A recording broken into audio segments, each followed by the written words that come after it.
夏は底板なしで換気と巣虫対策。冬はカセットを差し替えるだけで底板付きに早変わり。そしてよその巣を狙う糖蜜体が来たら、こうやってコンテナ側の巣門をカバーして閉じてしまう。これ全部1台の巣問題でやっているんです。前回の動画でご紹介した青柳式巣問題、4つの巣問題に効く良い方法です。でもお伝えした通り弱点も結構ありました。木が腐りやすい、冬の保温性が弱い、待ち箱には使えない、糖蜜に弱い、内見しづらい、見た目がいまいち、鉄製台のようにブロックで押さえて転倒対策することができない、落下物を見て群れの様子を推定することができない。数えてみると前回の動画でご紹介し忘れたものも含めて8つはあります。今日はこの8つの弱点を私なりに解決してみたいと思います。最終的にいくつクリアできるのか、答え合わせはこの動画の最後でまとめて説明します。こんにちは、KI です。いつもご視聴ありがとうございます。今日のテーマは改良青柳式巣問題の作り方です。前回の養蜂ガイドナンバー8では青柳式巣問題の仕組みと自分の飼育スタイルに合うかどうかを見極めるための判断材料をお話ししました。まだご覧になってない方は先にそちらを見ていただくと今日の話がぐっとわかりやすくなります。概要欄にリンクを貼っておきます。そして前回お約束した通り、今日はいよいよ自作方法を説明していきます。私が実際に作った改良版を構造や作り方のちょっとしたコツも含めて最初から最後まで丸ごとお見せしていきます。今回工夫したことは大きく3つあります。1つ目、安いプラコンテナを使ってコストを抑えること。2つ目、2種類のプラスチックネットを使い分けてスズメバチなどを物理的に締め出すエリアと巣門エリアを分けること。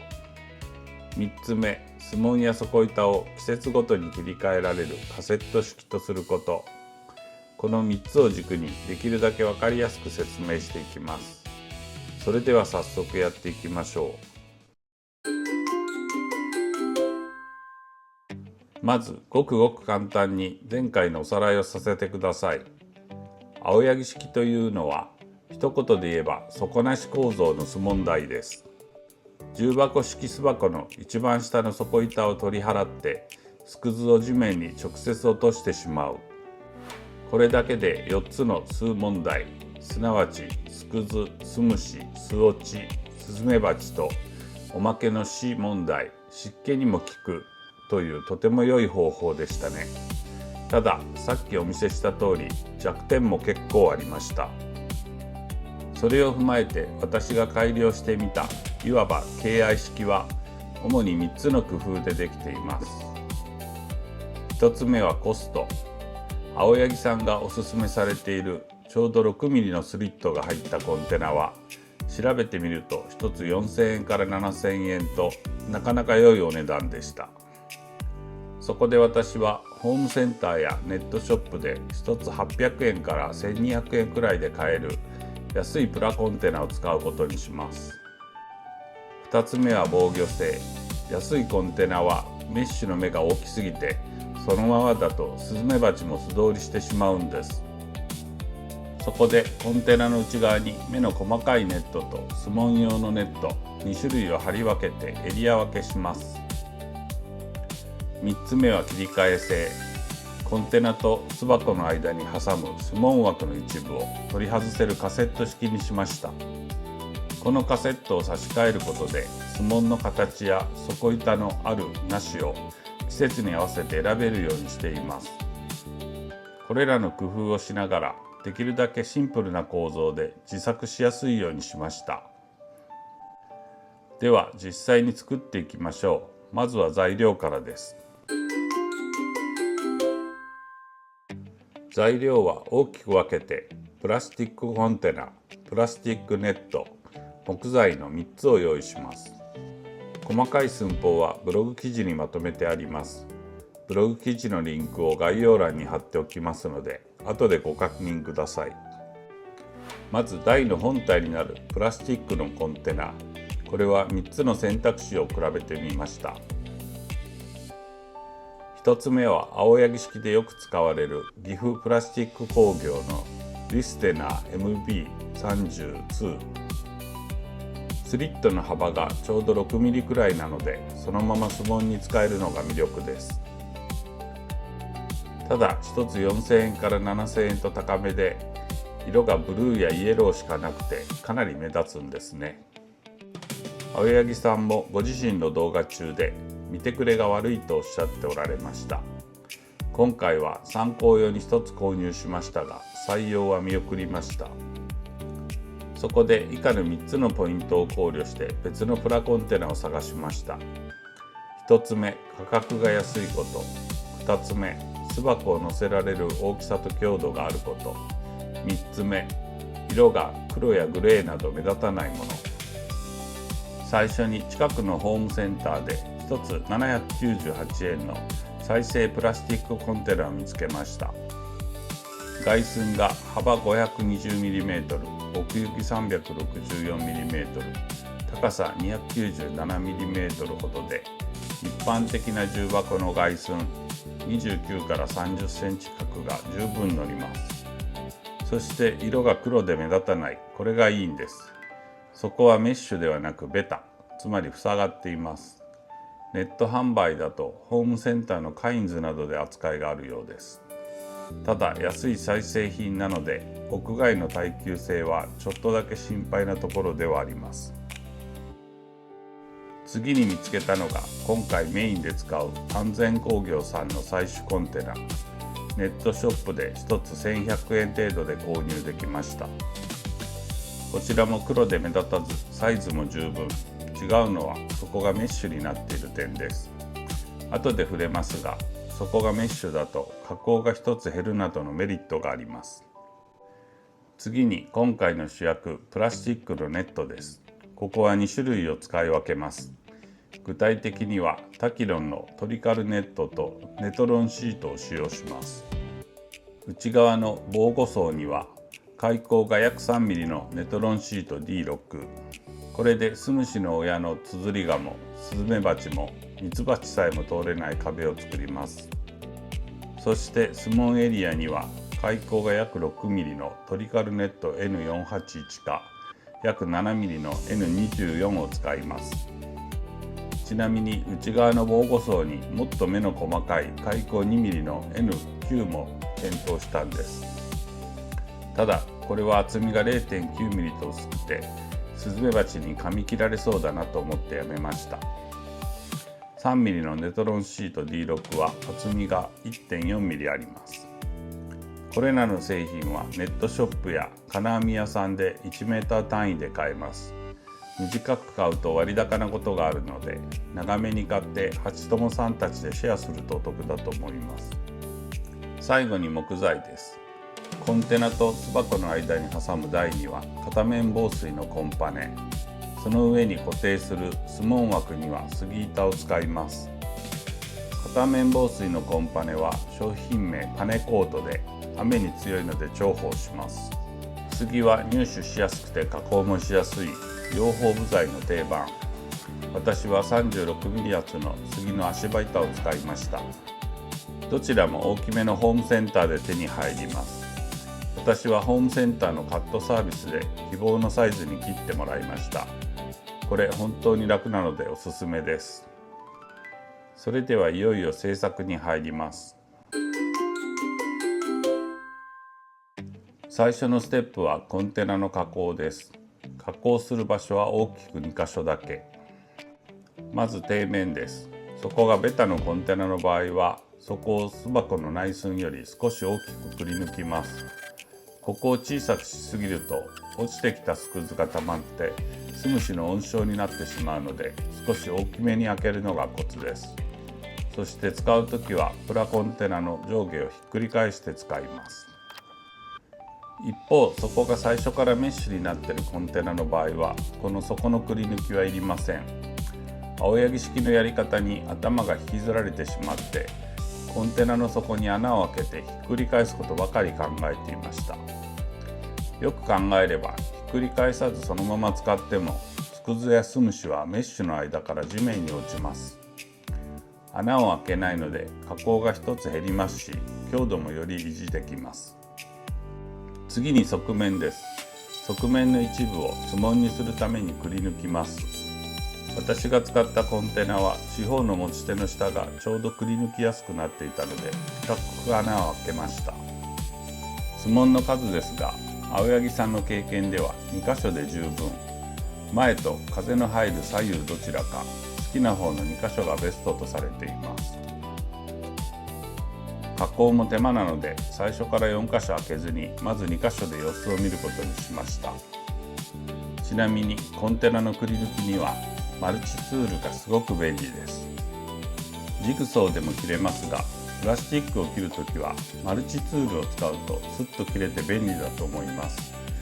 使用したマキタのマルチツールもブログ記事で紹介していますのでご興味のある方はご覧ください。さあ、ここが一番大事なところです。まずコンテナの内側ほぼ全面に 3mm の目のネトロンシート D6 を貼ります。これが蜂の巣綴りガもスズメバチも物理的に締め出す防護層になります。開口が 3mm なのでミツバチも通れません。貼るときは結束バンドを使ってたわみが出ないようにピンと貼るのがコツです。コンテナの角に穴があるのですがここもネットと結束バンドで確実に塞ぎました。ここで一つ仕掛けがあります。さっきプラコンテナの側面にくり抜いたスモンの部分、このスモンに重なるところだけは 3mm のネトロンシートにあらかじめ穴を開けておくんです。この穴の部分は 3mm のシートがなくなって次のステップで貼る 6mm か 7mm のネットだけになる。つまりほぼ全面を 3mm のシートで固めてミツバチが出入りする一部だけが 6mm または 7mm の目のスモンになるというわけです。全体はがっちり守りつつ出入り口だけミツバチが通れるサイズにしてあげるというわけですね。切り取ったネトロンシートを外側から一部を留めて貼り付けると開け閉めできる扉になるんです。これが糖蜜体が来た時に外からスモンを塞ぐためのシャッターになります。プラコンテナ部分の全体をミツバチも通れないように変えることができるのは糖蜜体を防ぐために重要と考えています。続いてそのスモンの部分に 6mm か 7mm のトリカルネットを貼ります。くり抜いたスモンより一回り大きく切ったネットを内側からネトロンシートの上に重ねて当てて結束バンドで留めていきます。ここでのポイントはネットの縁に隙間を作らないこと。全周をぐるりとしっかり固定してください。隙間があるとそこからスズメバチや害虫が入り込むリスクがあります。せっかくの防護層が台無しになってしまいますからね。結束バンドは私は1000本入りのものを使っています。たくさん使うのでまとめ買いでコストを抑えました。さて、ここで正直に言うと一つ迷っていることがあります。スモンのネットを 6mm の N481 にするか 7mm の N24 にするかという問題です。6mm だとミツバチがちょっと通りにくそうにしたり足につけた花粉を入り口で落としてしまうリスクがあると言われています。でもその分スムシの親のつづり蛾が入りにくくなるかもしれない。7mm だとミツバチはスムースですがつづり蛾も入りやすくなる。正直どちらが正解かはまだ分かりません。なので今年は両方作って同時に試してみることにしました。また 3mm の目のネトロンシート D6 が思ったより華奢なのでオオスズメバチに噛み切られないか若干心配です。そこで一番分厚いトリカルネット N24 をネトロンシートの内側全面に補強として貼り付けた安心バージョンも作ってみました。どれがベストだったか検証結果は秋頃本チャンネルでご報告したいと思いますのでお楽しみに。次はコンテナの上に乗せる部分です。片面防水のコンパネと杉板の枠を組み合わせて作ります。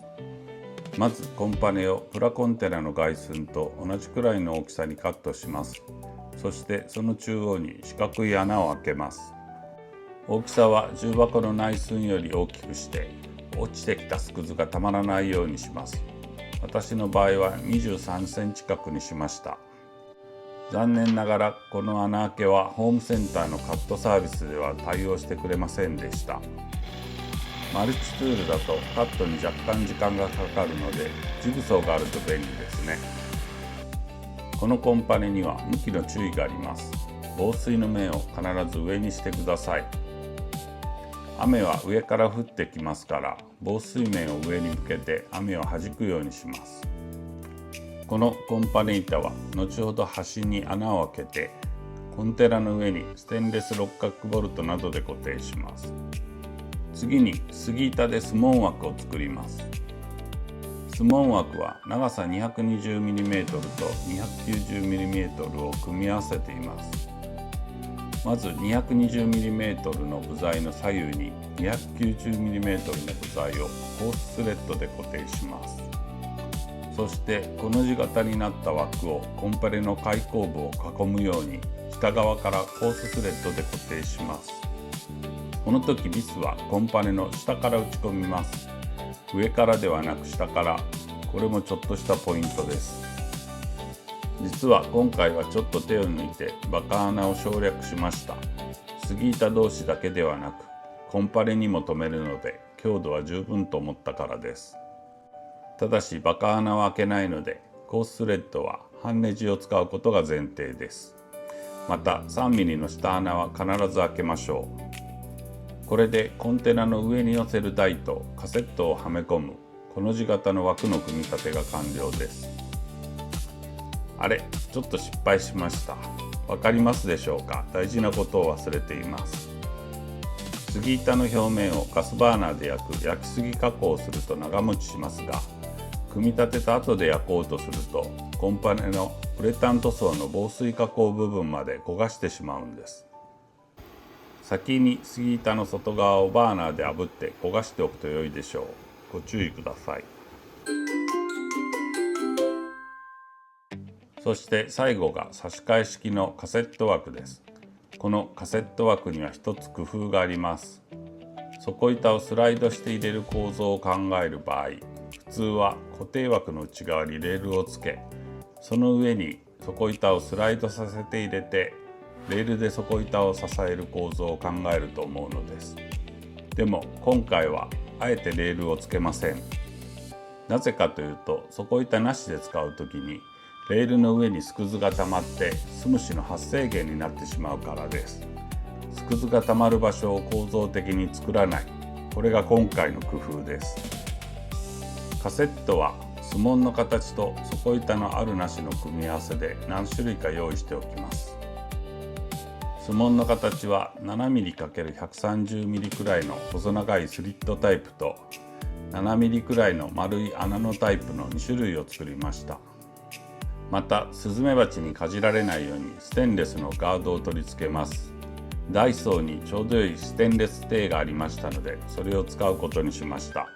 なんといってもお値段が110円でコスパが良いです。スモン板には 6mm のステンレス六角ボルトで取り付けました。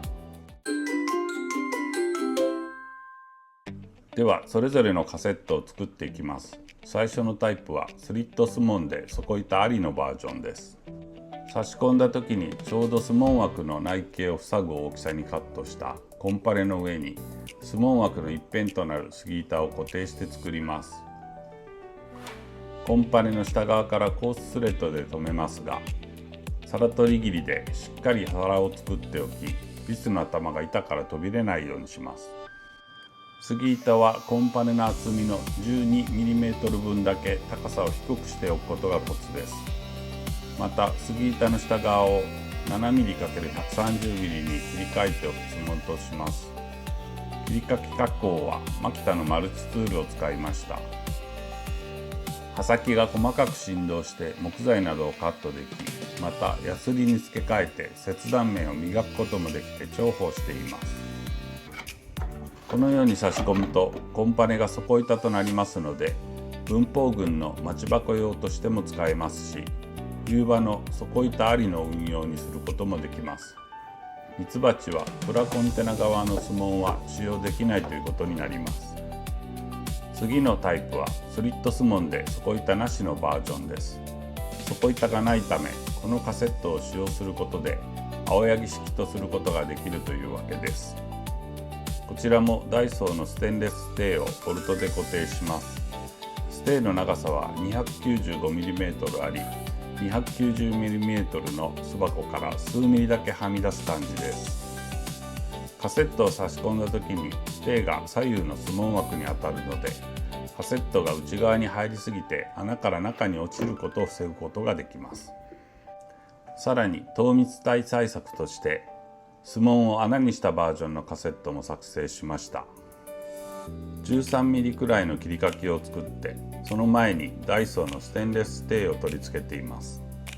ステーの穴は直径 6mm くらいです。スモンが小さいので門番が糖密体を追い払いやすくなるとの想定です。このカセットも底板はないので、スムシや夏の暑さ対策といった青柳式のメリットはそのまま享受できます。他にもいろいろなバリエーションが考えられると思いますので、今後実際に使用しながら最適なタイプを検討していきたいと思います。穴開けやビス止めには電動ドライバーや皿取り切りがあると作業が楽で仕上がりもきれいになります。必要な工具については養蜂ガイドナンバー3でご紹介していますので、ご興味のある方はご覧ください。さて、作成した巣問題を早速設置しましょう。こちらは2026年5月7日に自然入居した群れです。ウッドデッキ階段下で終日日陰のため、湿気で巣虫っこカードも黒くかびていました。夕方に蜂の出入りが少なくなったので巣問題変更していきます。あらかじめ巣箱を少し前に移動しておきました。そして元の場所あたりに新しい巣問題を置いて、中にコンクリートブロックを重しとして入れて巣箱を上に乗せ替えました。翌朝の状況です。まだ少し巣紋の場所が分からず迷っていますが、徐々に巣紋を覚えていくと思います。これで制作は一通り完成です。ここからはなぜこの作りなのかという理屈と実際の使い方をお話ししていきます。さて、ここで一つ余談です。6mm から 7mm の巣紋エリアはあくまでスズメバチ対策ですが、このサイズの開口で巣虫の親のツズリガの侵入も防ぐことができるでしょうか。 7mm のスリット状の巣紋だとツズリガが侵入してしまうのは経験上間違いないと思います。ただトリカルネットの開口部はスリット状ではなく円状ですので、ツズリガが通り抜けづらいようにも思います。そこで実際に実験してみることにしました。消滅してしまった巣がついた巣箱に 6mm の開口のトリカルネット N481 を貼って巣虫が発生するかどうかです。設置して2ヶ月ほど経ちますが、まだ巣虫の発生は見られません。もう少し様子を見ようと思いますが、もし巣虫が発生せずツズリガの侵入が防げるとすると、すべての開口部を直径 6mm にするのも一案かと思っています。結果が出たら今後の動画で報告したいと思います。それでは想定使用方法を見ていきましょう。春、待ち箱として使用する場合はスリットスモン、底板ありのカセットを使用します。青柳さんも底板なしではミツバチは入らないとおっしゃっているので要注意点です。夏、巣虫が増えるのは気温20度を超える5月から10月、特に6月から9月が活動のピークです。この時期はスリットスモン、底板なしのカセットです。梅雨が明けるまでには底板なしに取り替えましょう。これにより巣虫が落ちてくると地面へ一直線です。またスムシッコカードはカセットの巣枠の部分の後ろ側にピンで留めて併用します。さらにコンテナ側の巣門も開放してこちらからも出入りできるようにしています。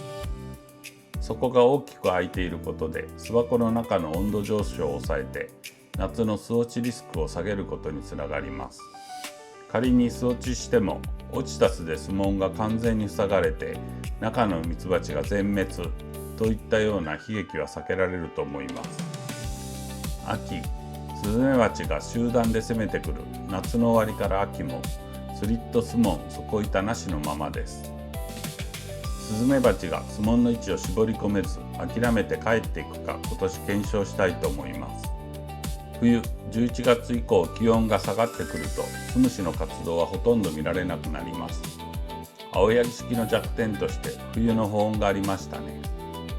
寒くなってきたら底板ありのカセットに差し替えてそこからの冷気を抑える。カセット式なら重い巣箱を持ち上げなくても横からスッと差し替えるだけ。前回お話しした持ち上げ問題もこれで解決です。さて、特別な対応が必要な相手がいます。それが糖蜜体です。糖蜜体は西洋ミツバチもニホンミツバチも相手は同じミツバチですから6ミリや7ミリの巣門を平気で通り抜けてしまいます。そこで糖蜜体が現れた時は2段構えで対応します。まずコンテナ側の巣門は全部閉じてしまう。ここで生きるのがコンテナの開閉扉です。はめ込むだけの蓋も作りました。さらに巣門枠のカセットも必要に応じて小さな巣門のタイプに交換します。こうやって侵入経路を絞り込んでなんとか糖蜜体を諦めさせることができれば良いかと思っています。それから前回の動画では青柳式は内見しづらいという弱点を挙げるのを忘れていました。今回のカセット式だとこれも大丈夫。カセットをスッと外してそこにスマホを差し込んで巣箱の中の様子を撮影できます。底板掃除の手間のない青柳式の良さは残しつつ見たいときはちゃんと中を確認できるというわけです。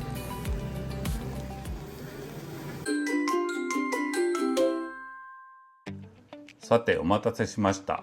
冒頭でお約束した青柳式の弱点8つの解決の答え合わせです。KI 式で何個クリアできたのでしょうか。1つ目、木材が腐りやすい。プラコンテナにしたので解決。2つ目、冬の保温が弱い。重い巣箱を持ち上げないと底板を入れられない。カセット式で持ち上げずに底板ありへチェンジ可能。解決。3つ目、待ち箱に使えない。待ち箱として使うときは底板ありのカセットにすれば OK。解決。4つ目、糖蜜に弱い。コンテナ側の巣門を閉じて巣門枠も穴開きカセットに交換。解決。5つ目、内見しづらい。カセット枠を外せばスマホで撮影可能。解決。6つ目、見た目がいまいち。黒など落ち着いた色のコンテナを選べるがコンパネの黄色い耐水面が目立つ。半分解決。7つ目、重しを置いて倒れにくくするのが難しい。そこがメッシュのコンテナを使えばコンテナの中に重しを入れられます。解決。8つ目、落下物から群れの様子がわからない。必要な時は底板ありのカセットにすれば観察できるので解決と言いたいところですが、それでは青柳式のメリットがいきません。未解決。